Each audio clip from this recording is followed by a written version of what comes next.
I thought Jonathan and I had the kind of love story people wrote movies about. We met when he was 18 and I was 17, and it was like something just clicked into place the moment we locked eyes across that crowded party.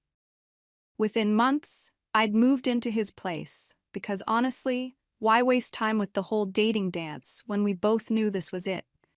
He was this ambitious, driven guy with big plans, and I could see he was going to be successful. The way he looked at me in those early days, like I was the most incredible thing that had ever happened to him, made me feel like I was exactly where I belonged.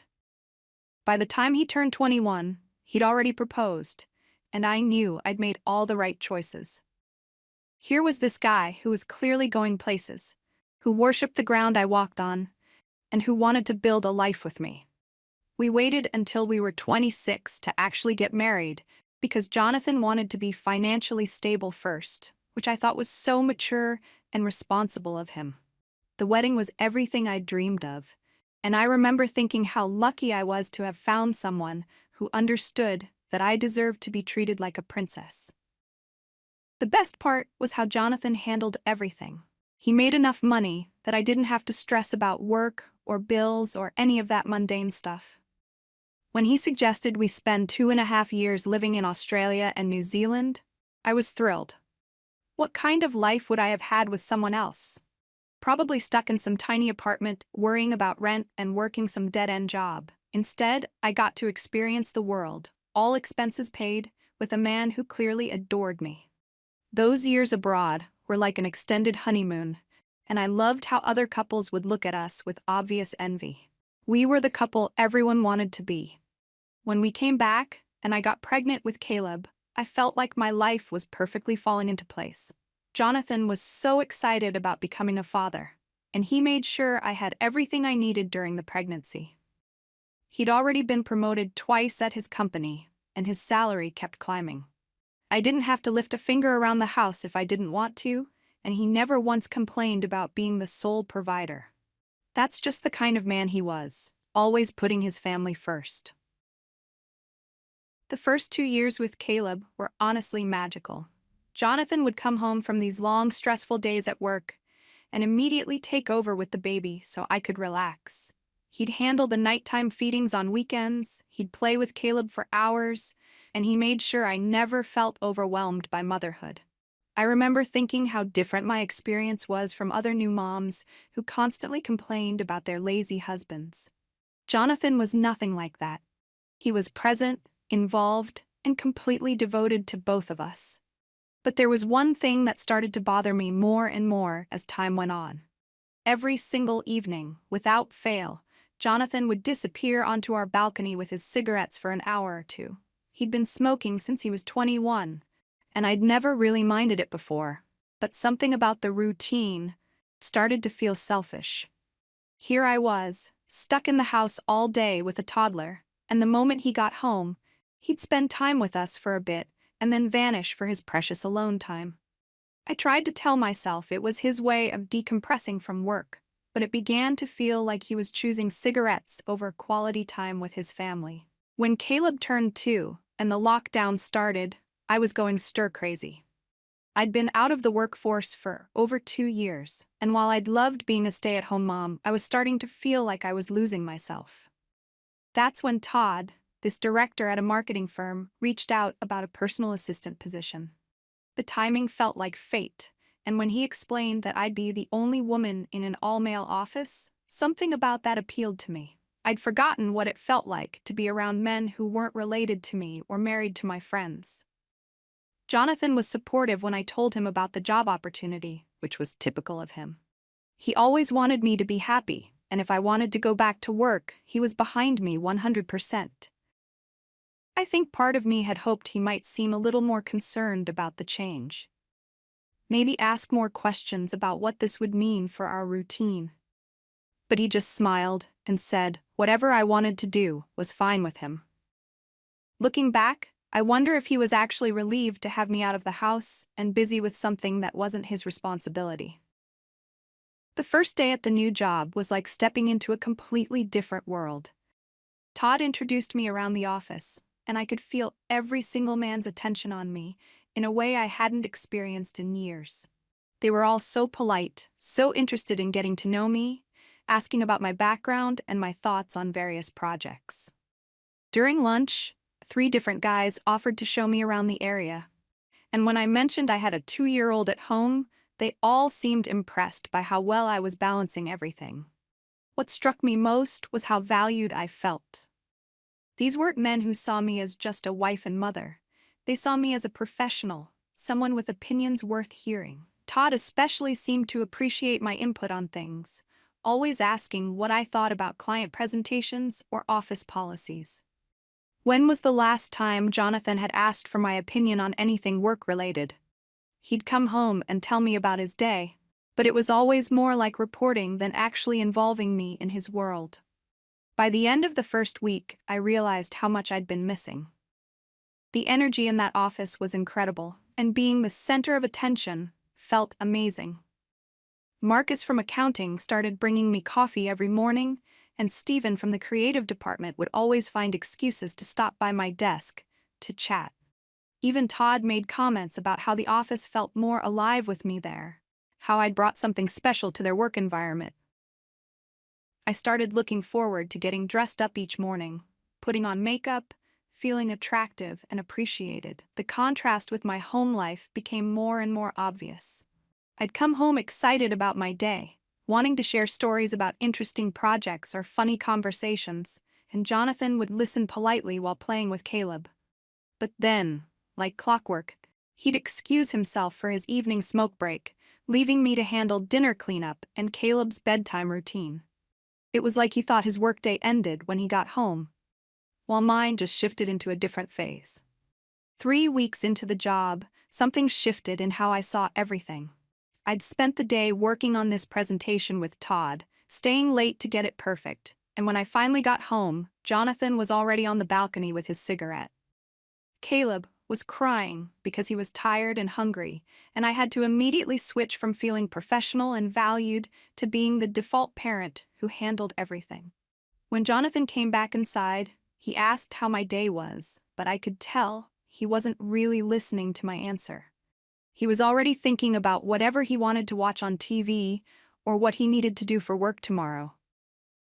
That night, after Caleb was asleep, Jonathan sat down next to me on the couch and did something he rarely did anymore. He really looked at me, like he was studying my face, and then he took my hands in his. "What's going on?" he asked, and his voice had this concerned tone that caught me off guard. "Where has my wife gone?" The question hit me like a slap. Where had his wife gone? Are you kidding me? I was right here, same as I'd always been, except now I was also contributing professionally and bringing in my own income. If anything, I was more myself than I'd been in years. "What do you mean?" I asked, and I could hear the edge in my own voice. "You're different," he said, still holding my hands, still staring into my eyes like he was trying to solve some puzzle. "You seem distant, distracted. We barely talk anymore, and when we do, it feels like you're somewhere else." I felt this surge of anger that surprised me. "Maybe I seem different because I'm finally doing something that makes me feel valued," I said, pulling my hands away. "Maybe I'm tired of feeling like my only purpose is to be here waiting for you to finish your cigarette breaks." His face changed, and I could see I'd hit a nerve. "My cigarette breaks? Gabrielle, I work 10-hour days to support this family. Those 20 minutes on the balcony are literally the only time I get to decompress." 20 minutes? I laughed, and it came out harsher than I intended. "Jonathan, you're out there for over an hour every single night. An hour when I'm handling everything else, when I could use some help or just some adult conversation that isn't about Caleb's nap schedule." We stared at each other, and I realized this was the first real argument we'd had in 11 years together. 11 years, and we'd never fought like this, never had this kind of tension between us. Part of me was almost excited by it, like we were finally addressing things that had been building up under the surface. "I had no idea you felt that way," he said finally, and he sounded genuinely hurt. "Gabrielle, everything I do is for you and Caleb. The long hours, the stress, the pressure to keep advancing in my career so we can have the life we want. I thought you understood that." But that was exactly the problem, wasn't it? He thought providing money was the same thing as providing attention, as being present. I do understand that, I said, but I need more than just financial security. I need to feel like you're actually interested in me as a person, not just as the mother of your child and the woman who keeps your house running. The conversation went on for another hour, and by the end of it, nothing felt resolved. Jonathan promised to be more mindful of his evening routine, and I promised to communicate better when I was feeling neglected. But something fundamental had shifted between us. I went to bed that night feeling like we'd crossed some kind of line, and I wasn't sure we could cross back. The next few weeks were awkward in a way our relationship had never been before. Jonathan did make an effort to cut his smoking breaks shorter, and he asked more questions about my work, but it felt forced. Meanwhile, the attention I was getting at the office intensified. Todd started including me in client meetings, saying he valued my perspective. Marcus and Stephen both found reasons to text me work-related questions in the evenings. The whole environment made me feel alive in a way I'd forgotten was possible. One Friday, Todd asked if I wanted to grab drinks with the team after work. It was the first time I'd been invited to anything social, and I was excited until I remembered I needed to get home to Caleb. When I explained, Todd looked genuinely disappointed. "You know, Gabrielle," he said, "you're too good to be stuck at home all the time. You should prioritize yourself more." That comment stuck with me all weekend. Here was my boss, someone who barely knew me, recognizing that I deserved more than just domestic responsibilities. Meanwhile, Jonathan seemed perfectly content with our routine, with me being available whenever he needed me, but never really considering what I might need. On Sunday, we took Caleb to the park for a family day out, something we'd done hundreds of times before. But this time felt different. I deliberately left my wedding ring on the bathroom counter that morning, not really knowing why, just feeling like I needed to see what it felt like to go out in the world without that symbol of being claimed. Jonathan didn't notice at first, and we spent the morning pushing Caleb on swings and chasing him around the playground like everything was normal. But during lunch, when I reached for my water bottle, Jonathan's eyes went straight to my bare ring finger. His face went completely white. "Where's your wedding ring?" he asked, and his voice had this panicked quality I'd never heard before. I looked down at my hand like I was just noticing. "Oh, I must have forgotten to put it back on after my shower," I said, but we both knew that wasn't true. I never forgot my wedding ring. In 12 years, I'd never once left the house without it. "Gabrielle," he said, and now he was using that same concerned tone from our fight a few weeks earlier. "What's really going on here? Talk to me." Something about the way he was looking at me, the desperation in his voice, made me realize this was the moment. This was when I needed to be honest about what I'd been feeling, about what I wanted. "I think I want to leave," I said, and the words came out more calmly than I expected. The silence stretched between us, while Caleb played with his toy cars, completely oblivious to the fact that his parents' marriage was falling apart right in front of him. Jonathan's face went through about 5 different expressions before settling on something that looked like devastation. "Leave?" he repeated. "Leave what? Leave me?" "I love you," I said, because that was true. "You're an amazing father and you're an incredible provider. But I'm not in love with you anymore, Jonathan. I haven't been for a while." I watched him process this information, and I felt this strange mixture of sadness and relief. Finally, it was out there. Finally, we could stop pretending everything was perfect when I'd been feeling so empty and unfulfilled. "I don't understand," he said, and his voice was barely above a whisper. "What did I do wrong? How do we fix this?" "It's not about fixing anything," I said. "It's about accepting that we've grown into different people and maybe we're not compatible anymore. Maybe we never really were, and it just took me this long to realize it." Jonathan spent the rest of that afternoon trying to convince me to reconsider. He suggested marriage counseling, promised to quit smoking, offered to cut back his work hours. He even started crying at one point, which was something I'd seen maybe twice in our entire relationship. But watching him fall apart like that didn't make me want to stay. It just confirmed that I'd already emotionally checked out. "It's too late," I told him as we packed up Caleb's toys. "My mind is made up." That evening, after Caleb was in bed, We had the conversation about logistics. I explained that I'd need financial support to get my own place, and Jonathan agreed immediately. He said he'd remortgage the house to give me £15,000 and we could sell the luxury SUV and split the profits. I was honestly surprised by how cooperative he was being, how he seemed willing to give me whatever I asked for. "I just want you to be happy," he said. And he meant it. If this is what you need, then okay. Part of me had expected him to fight harder, to refuse to make it easy for me to leave. But Jonathan was handling it exactly like he handled everything else, with practical solutions and minimal drama. I moved out 2 weeks later, into a nice apartment closer to my office, and for the first time in years, I felt like I could breathe. The freedom was intoxicating. I could come and go as I pleased, accept those after-work drink invitations, stay up late watching whatever I wanted on TV. I set up a Tinder profile because why shouldn't I? I was single now, and I deserved to feel desired, to remember what it was like when someone was excited just to spend time with me. The responses were overwhelming. Dozens of matches, hundreds of messages from men who thought I was beautiful, interesting, worth pursuing. Randy was the first one I actually met in person, and he was everything Jonathan wasn't. He was spontaneous, flirtatious, completely focused on me when we were together. On our second date, when he told me I was the most captivating woman he'd ever met, I realized how long it had been since anyone had made me feel that special. Stephen was different from Randy, but equally attentive. He was more intellectual, always asking about my thoughts on books and movies and current events. When we'd text late into the night, he'd send these long, thoughtful messages about whatever we'd been discussing. It felt like he actually saw me as a complete person, not just as someone's wife and mother. I ended up sleeping with both of them, and I didn't feel guilty about it at all. Why should I?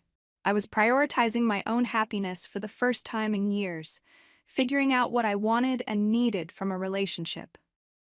Caleb was adjusting fine to our new arrangement, spending weekdays with me and weekends with Jonathan. Kids are resilient, and honestly, he was probably better off seeing his mother as a strong, independent woman rather than someone who settled for less than she deserved.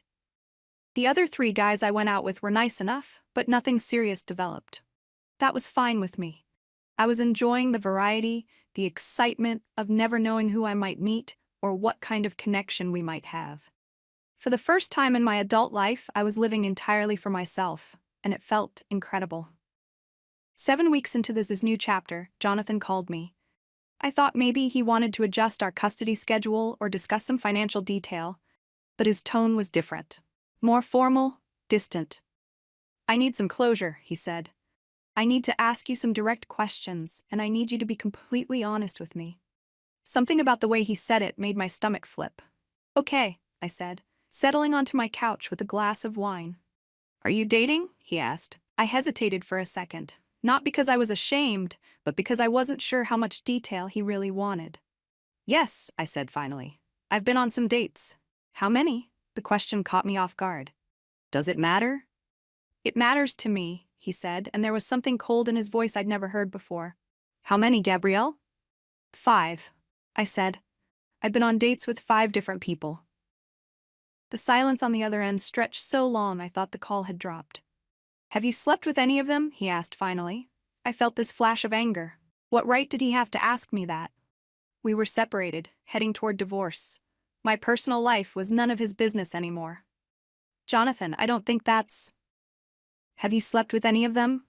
he repeated, and now his voice was completely flat. "2," I said.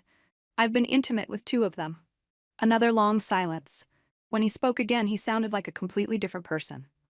"Okay," he said. "That's what I needed to know." "Wait," I said, because suddenly I was panicking. This conversation wasn't going the way I'd expected. "Why are you asking me this? What does it matter?" "It doesn't matter," he said. "You're right, you're single, you can do whatever you want." But something in his tone suggested it mattered very much. "Jonathan, are you okay?" "I'm fine," he said. "I'm moving on, just like you are." "Moving on?" I repeated. "What does that mean?" "It means I'm accepting that our marriage is over," he said. "It means I'm starting to date other people too." The words hit me like a physical blow. I'd somehow never considered that Jonathan would move on, would find someone else. In my mind, he was just supposed to be there, waiting, in case I ever decided I wanted to come back. "You're dating?" I asked. "I am," he said. "I'm not ready for anything serious yet, but I'm putting myself out there." After we hung up, I sat on my couch, feeling completely disoriented. This wasn't how things were supposed to go. Jonathan was supposed to spend some time being sad, maybe do some self-improvement, and then eventually we'd have a conversation about whether we could work things out. He wasn't supposed to just replace me. But I pushed those feelings aside and focused on my own life. A few months later, I started seeing Dustin more seriously. And when he asked if I wanted to make things Facebook official, I said yes. It felt good to post pictures of us together, to show the world that I was happy and moving forward. I made sure to use photos where I looked particularly beautiful, where it was obvious that I was thriving. Still, something felt off. I'd scroll through social media and see pictures of Jonathan at various events, always with different women, always looking confident and happy. He'd lost weight, updated his wardrobe, and seemed to be living his best life. Meanwhile, I was struggling more than I'd expected with the financial reality of being single. My salary was decent, but it was nothing compared to what Jonathan made. I'd had to downsize my lifestyle significantly, and I missed the security of knowing all the bills were handled. More than that, I missed having daily access to Caleb. Our custody arrangement meant I saw him less than I'd anticipated. And when he was with Jonathan, I felt this constant anxiety about what I might be missing. Jonathan would send me pictures of them at the zoo or the park or some restaurant, and Caleb always looked so happy. Part of me wondered if he was actually better off with his father, which was a thought I tried not to entertain too often. 8 months after our separation, I realized I'd made a mistake. Not the mistake of leaving, necessarily, but the mistake of thinking Jonathan would wait around forever while I figured out what I wanted. He was clearly thriving without me, and that wasn't supposed to happen. We'd been together for 12 years. Didn't that count for something? I started reaching out more frequently, asking about Caleb, but also just checking in. "How are you doing?" I'd text, and he'd respond politely but briefly. When I suggested we grab coffee to discuss Caleb's upcoming birthday party, he agreed, but when we met up, he was friendly but distant. He treated me like a co-parent, nothing more. "I've been thinking," I said toward the end of our coffee meeting, "about us, about our family. I know I made some mistakes, but maybe we could try counseling now. Maybe we're both in a better place to work on things." Jonathan looked at me for a long moment, and I could see him choosing his words carefully. "Gabrielle," he said finally, "I offered you counseling when you first said you wanted to leave. You said it was too late, that your mind was made up." "People change their minds," I said. "People make mistakes and learn from them." "You're right," he said, "but some mistakes have permanent consequences." I felt tears starting to form, which surprised me. "So that's it? 12 years together? And you're just done?" "You were done 8 months ago," he said, not unkindly. "You were done when you took off your wedding ring and told me you weren't in love with me anymore. You were done when you moved out and started dating other people. I'm just finally catching up." "But we have Caleb," I said. "We have a family." "We have a son," he corrected, "and we'll always be connected because of that. But our family, the way you're thinking of it, ended when you decided to prioritize your happiness over his." That phrase hit me hard because I'd said almost exactly those words to justify my choices. Hearing them repeated back to me made them sound different, selfish in a way I hadn't intended. "I miss you," I said, and it was true. I missed the security, the partnership, the way he'd always made sure everything was taken care of. "I miss us." Jonathan's expression softened slightly.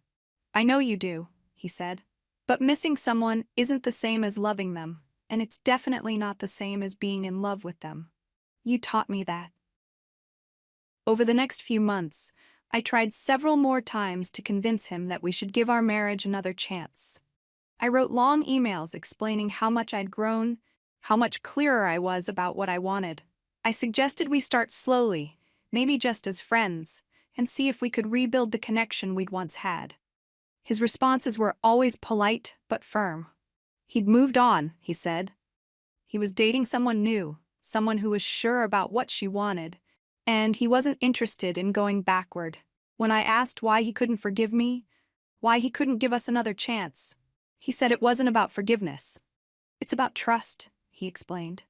It's about knowing that when things get difficult, we're both committed to working through them together. You showed me that when you're unhappy, your solution is to leave. I can't build a life with someone knowing that. I wanted to argue that he was being unreasonable, that everyone deserved a second chance, that our history together should count for something. But deep down, I knew he was right. When I'd felt unfulfilled in our marriage, I hadn't tried to fix things. I'd looked for fulfillment elsewhere, and when I'd found it, I'd blown up our entire life without really considering the consequences. Now I was living with those consequences, and they were harder than I'd expected. Dustin was a nice guy, but he didn't have Jonathan's ambition or earning potential. I was working full-time and still struggling financially. I saw Caleb less than I wanted, and when I did see him, he'd tell me stories about all the fun things he'd done with Daddy and Daddy's new girlfriend. The life I'd thought I wanted, the freedom and excitement and constant validation, had turned out to be less satisfying than I'd anticipated. What I really wanted was the security and partnership I'd had with Jonathan, but with more attention and appreciation. I wanted him to fight for me, to prove that I was worth the effort, but instead he'd just let me go and built a better life without me. Sometimes I wondered what would have happened if I'd approached our problems differently. If I'd told Jonathan directly that I needed more attention instead of looking for it elsewhere. If I'd suggested counseling before I'd already checked out emotionally. If I'd prioritized fixing our marriage instead of prioritizing my own immediate happiness. But those thoughts never lasted long, because they required admitting that I'd made the wrong choice. And I wasn't ready to do that. Instead, I focused on the ways Jonathan had failed me, how he'd never really understood what I needed, how his inability to forgive showed that maybe he'd never loved me as much as I'd thought. The truth was, I'd expected him to spend months or even years trying to win me back, proving that our marriage was worth saving. When he didn't do that, when he just accepted my decision and moved on, it felt like a betrayal. How could 12 years together mean so little to him that he'd just replace me without a fight? What I couldn't understand was why he was being so stubborn about giving us another chance. People made mistakes all the time, and marriages survived much worse things than what I'd done. I'd been honest about my dating, I'd apologized for the way things had ended, and I was willing to work on our issues. What more did he want from me? But Jonathan seemed to have this rigid standard where once trust was broken, it couldn't be repaired. He talked about needing to be with someone who was completely committed, who wouldn't run when things got difficult. It was like he couldn't see that I'd learned from our separation, that I was ready to be that person now. The worst part was watching him be happy without me. Every mutual friend who mentioned seeing him out with his new girlfriend, every picture Caleb drew of their little family unit, every sign that he was thriving in his post-marriage life, felt like proof that maybe I hadn't been as important to him as I'd thought. I'd imagined that leaving would make him realize how much he'd taken me for granted, how much he needed to step up as a husband. Instead, it had just made him realize he was better off with someone else. Someone who appreciated what he brought to a relationship, instead of constantly wanting more. Now I was stuck in this weird limbo where I couldn't move forward with Dustin because I kept comparing him to Jonathan. But I couldn't go back to Jonathan because he'd made it clear that ship had sailed. I had the freedom I'd thought I wanted, but it felt hollow compared to the partnership I'd given up. Everyone kept telling me I needed to focus on myself, figure out what I really wanted, build a life that made me happy. But what I wanted was the life I'd already had, just with a few modifications. I wanted Jonathan's devotion and financial security, but also the excitement and attention I'd found elsewhere. I wanted to be a priority in someone's life without having to make them a priority in mine. Looking at where I ended up, it was hard not to feel like Jonathan was being unnecessarily harsh. Sure, I'd made some mistakes, but I'd been going through something, trying to figure out who I was, outside of being a wife and mother. Wasn't that normal? Wasn't that something a loving husband should have been more patient with? But Jonathan had always been black and white about everything, and apparently that extended to marriage too. There was no gray area for him. No room for human mistakes or personal growth. Once I'd shown him that I could be unhappy enough to leave, he'd written me off completely. So here I was, 8 months later, still trying to understand how 12 years together could end so definitively. Still wondering why he couldn't see that what we'd had was worth fighting for, worth rebuilding. Still hoping that eventually he'd realize he missed me too, and we could find a way back to each other. But as more time passed, as he seemed more and more settled in his new life, I was starting to accept that maybe this really was permanent. Maybe some mistakes really couldn't be undone, and maybe the life I'd walked away from was gone forever.